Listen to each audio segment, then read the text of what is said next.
The world's picture postcard is our backyard. For many, a paradise to visit. For us, a paradise to call home. It is the blessing that is the curse.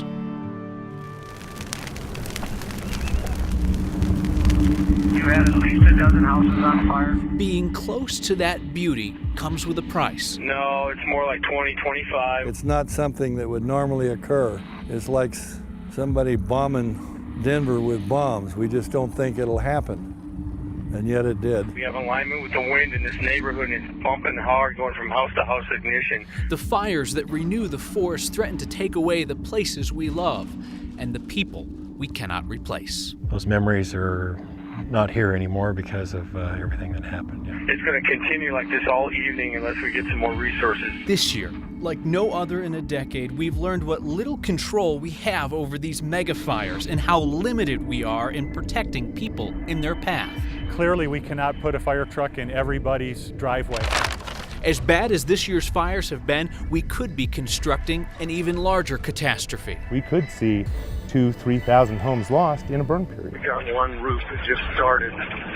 Are we creating the very conditions that make these fires so big, so fast, so dangerous? All you see is smoke. The fires that leave us with paradise burned. Hello, I'm Kyle Clark. 2012 will go down in history as a terrible year of wildfires in Colorado. The names that are so fresh now will be read by school children for decades to come. Lower North Fork, High Park, Waldo Canyon. The names will be remembered, but will the lessons of this past summer also be committed to memory? The people tasked with protecting us from these megafires tell 9 News reporter Chris Vanderveen that this past summer was anything but a surprise.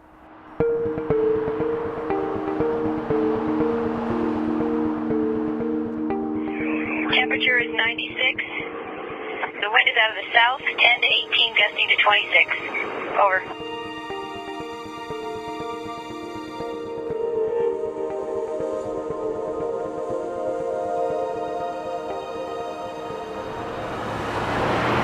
Just stay where you're at. I'm trying to see what this fire's doing. When the Waldo Canyon fire turned, I have fire in the valley, and it appears to be moving our direction. it turned We really don't have eyes to see a whole lot from up here. quickly.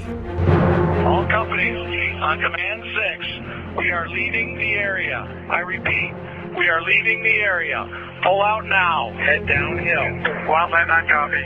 Bugging out. All companies retreat.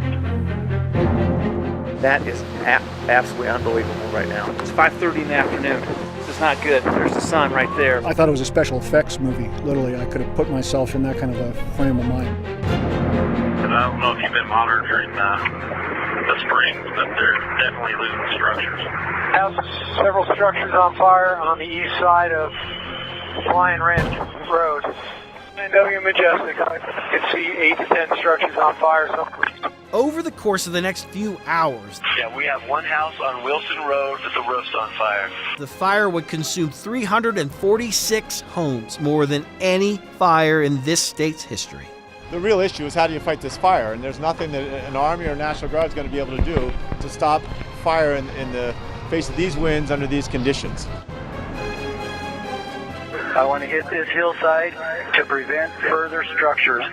We're going to start on the north flank, work around the structure, leave the structure to burn.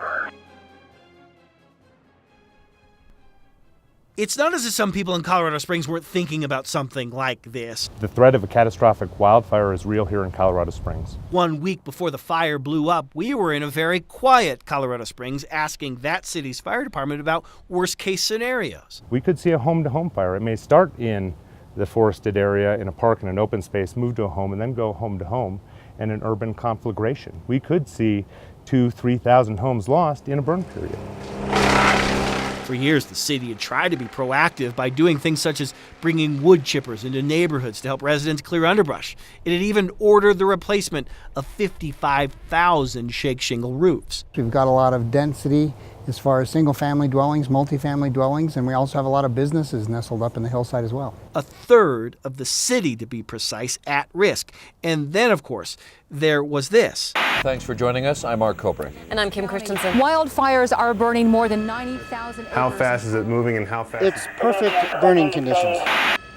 A powerful and nearby reminder of what can go wrong when all of the right conditions are in place. 2002's Hayman fire. Everything was what we would call in alignment, and it was just set to go. Shane Greer has 25 years of experience working some of the country's worst wildfires. The winds were extreme, the temperatures were extreme, the humidities were extremely low. Let's put it this way. This year's High Park fire in Larimer County burned 60,000 acres over the course of 10 days. The 2002 Hayman fire burned 60,000 acres in less than 1 day. For the first time in Colorado, that was the first time most people had seen a fire behave that way. They say the fire is still burning in a northeast direction. It was not only the state's first so-called mega fire, it was also the state's first substantial warning. When the winds are blowing 30 or 40 miles an hour and the humidity is below 10%, and there's a fire even in your neighborhood or near you, you need to be extremely aware.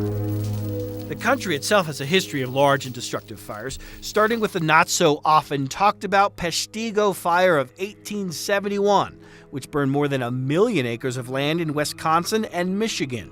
More than 1,000 died. More recently, there were the Yellowstone fires of 1988. Those fires exposed just how unhealthy some of the country's forests had become. What we're seeing in a lot of locations right now is not what was natural 100 years ago. They're saying it's 5% contained. There have been some mandatory evacuations. Today you can find plenty of skeletons in the state's collective closet. Reminders of all too recent summers past. Those in the know say we should know better than to expect it to never happen again. We're going to keep checking for houses. I believe this is a savable area as well. It was a shift in the winds fueled by a thunderstorm 30 miles to the north. We have a cell that has popped up that brought the Waldo Canyon fire down into the city of Colorado Springs on the evening of June 26, 2012. This is going to be a tough evening, but we're going to get through it. Yet all things considered, when it turned, those who have worried about this also know it could have turned out even worse than it did. Go ahead and defend that position. Chris Vanderveen, 9 News. It is no coincidence that this dry year and 2002, our last devastating fire season, both had historically low late-season snowpacks, and we smashed the old records for temperatures in Denver, including the number of days at or above 90 degrees. We beat the old record by a dozen, 73 days this year. There is certainly debate about whether our climate is changing in unnatural ways. But the scientists we spoke with agree, regardless of reason, climate is having an impact on our fire season. Most wildfires are caused by nature. The first major wildfire of 2012 was caused by man. With human comes error. Both words will define how we remember the Lower North Fork fire and how we handle wildfires in the future. The voices of the lost are preserved in 911 tapes. Jefferson County 911, what are you reporting?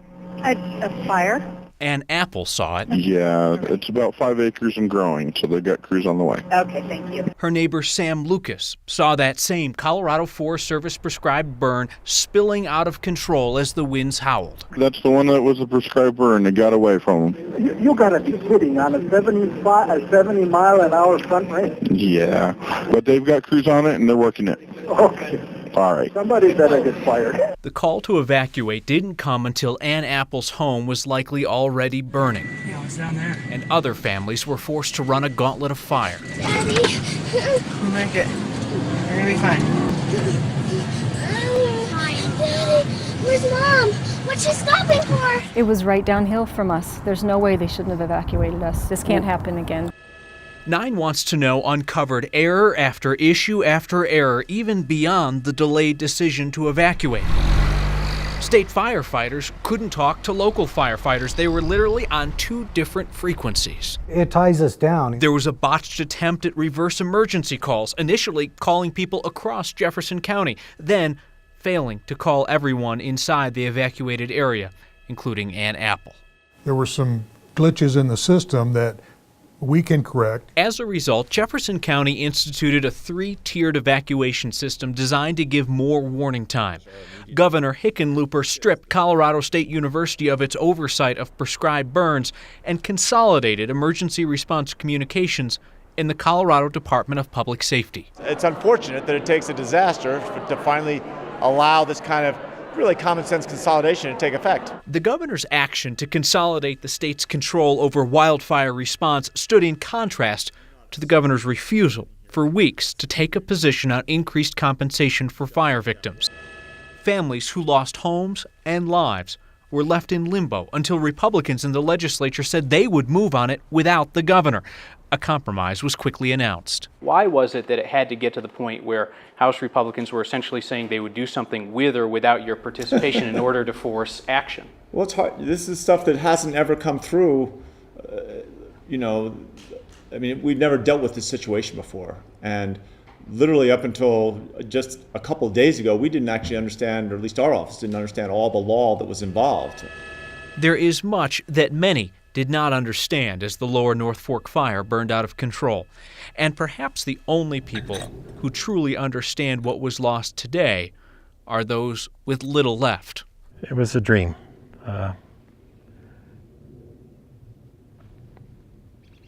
This was where she was happy. Absolutely. Those memories are not here anymore because of everything that happened, yeah. What is left here? Starting over is what's left. And that's the big unanswered question. When we return, the danger of life in the red zone. Wildfires destroyed hundreds of homes in Colorado this year, yet people continue to move into high-risk areas by the thousands. That's next.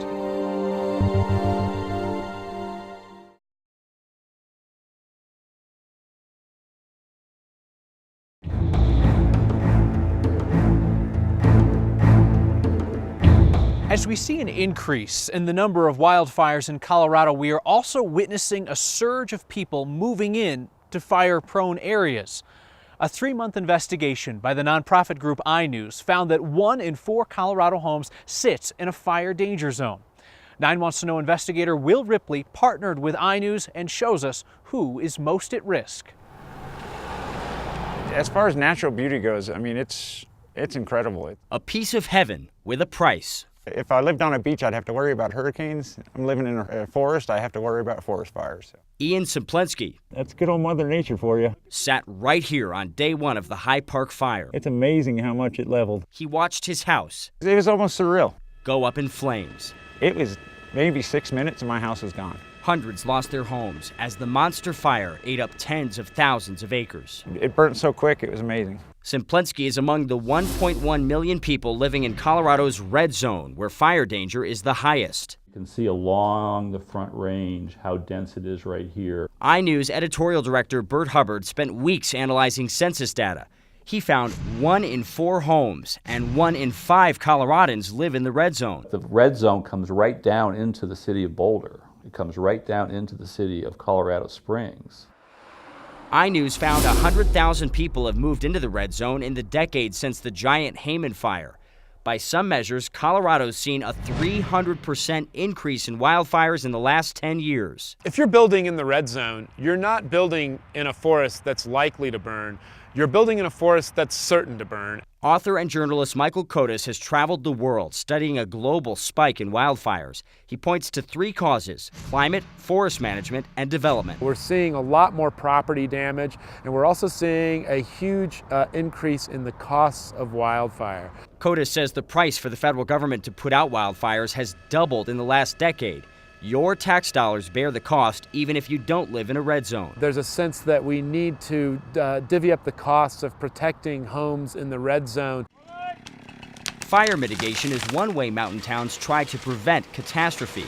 Community wildfire protection plans and programs like FireWise help homeowners better protect their property. Clean your gutters and weed whack around your house. That can be the difference between having a home and not having a home when you come out of a fire. George Greenwood is a wildland mitigation specialist. He says we're building in forests that are naturally supposed to burn. There's more homes and there's way more trees. As we keep putting out fires to protect property, the forests are literally filling up with fuel. This new phenomenon of extreme fire behavior. Greenwood says more fires will affect more people in more places. It's going to happen. What else are you going to do? I mean, it's gone. Even after losing his home, there really is nothing left. Semplensky says he'd do it all over again. Would I move back into a forest? Yeah. He says the beauty far outweighs the risk of living in the red zone. It's a little piece of heaven. Will Ripley, 9 News. In some cases, the growth is happening so fast that communities, including first responders, don't always have accurate maps of new roads and new homes. There are more than 1 million Coloradans choosing to live with the risk of being in the fire danger zone. And take one look around and it is easy to see why. The bond between the fire-prone forest and us. A bond that endures even after the worst happens. That's next.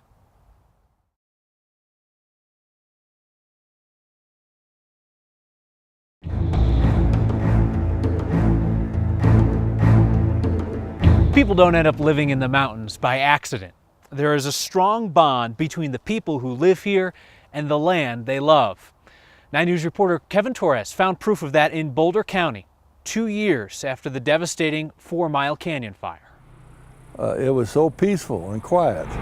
Tucked away in no man's land, it was like living in a museum. Is a land where any man would want to live. And I've always liked to live here. And I was lucky enough to get a wife that would go with me. Bless her heart. For Robert and Donna Vermillion, it was considered their slice of heaven on earth. We just learned to really enjoy it and miss it very much. Dispatch, Engine 52. Until one September day back in 2010, when their slice of heaven turned into a fiery ball of hell. I believe Donna felt that we were just going to go out and come right back. But by 5 o'clock that day, it completely destroyed the house. They spent 63 years building their lives here, and within a half hour's time, it was all gone. What was the hardest part about losing your home? My wife, the way she suffered was the hardest part. Really was. She breaks down quite often. Gals are just a little more attached to that stuff. They left with the clothes on their backs, an album of photos, and a few other odds and ends. She had so much nice china. Guys. Plans to create any future memories here had to be put on hold. Well, what we got right here is the entrance to the house. At least for a couple of years, until Robert and Donna could rebuild. I look at rebuilding it. All the time I think of what it's going to look like. I draw pictures of it. Even after all they've been through, even after Donna told Robert she wished she would have burned with her home. You know, I was worried that Donna wouldn't want to, but the two still want to live here. It's like somebody bombing Denver with bombs. We just don't think it'll happen. And yet it did. So why? Why would you even consider putting yourself through something like that again? Be truthful, I miss the most of my wife being very happy. Because this is where they were the happiest. Their little slice of heaven on earth. If we don't have another fire for 63 years, we'll probably live it out. The work of rebuilding after a fire with all the planning and all the paperwork can take some families up to a decade. The Vermillions plan to rebuild on a smaller scale starting next spring, 3 years after the fire.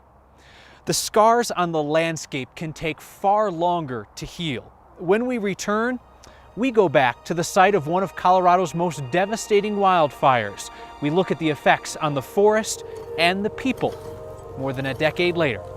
That's next.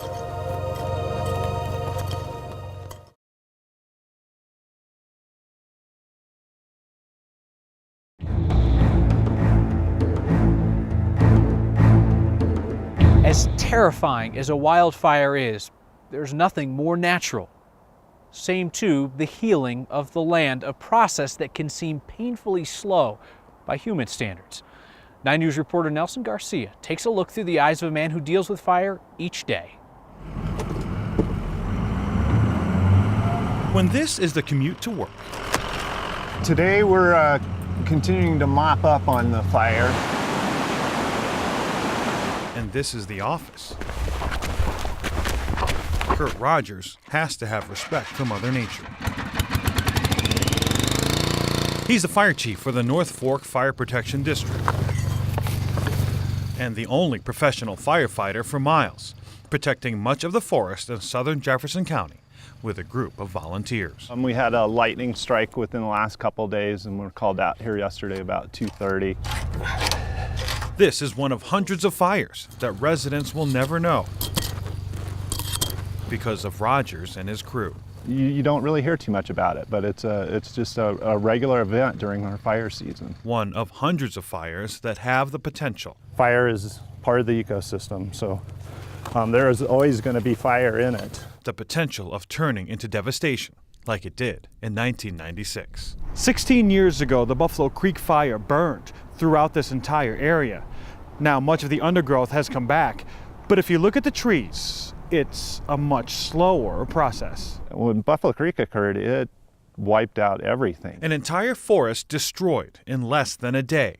Buffalo Creek fire basically burned that 12,000 acres it did in, about 12 hours. Including the home of the fire chief at the time, Kurt Rogers. It's a life-changing event for you. When you lose your home, everything you own. All this destruction that will take generations to recover. It won't be the same in my lifetime. It won't be the same in my kids' lifetime, probably. But hopefully it'll come back into a healthy forest here. All this destruction, where in some places it still looks like it happened yesterday. These fires are affecting critical watershed.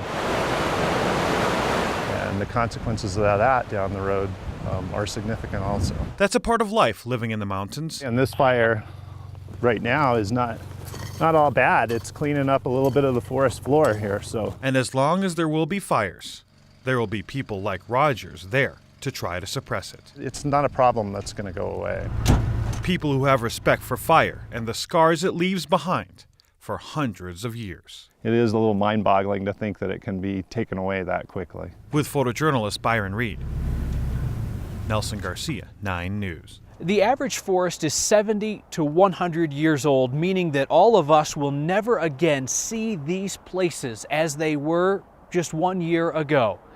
Perhaps our children and our grandchildren will, if they can learn the lessons about how to live in and care for the land where paradise burned.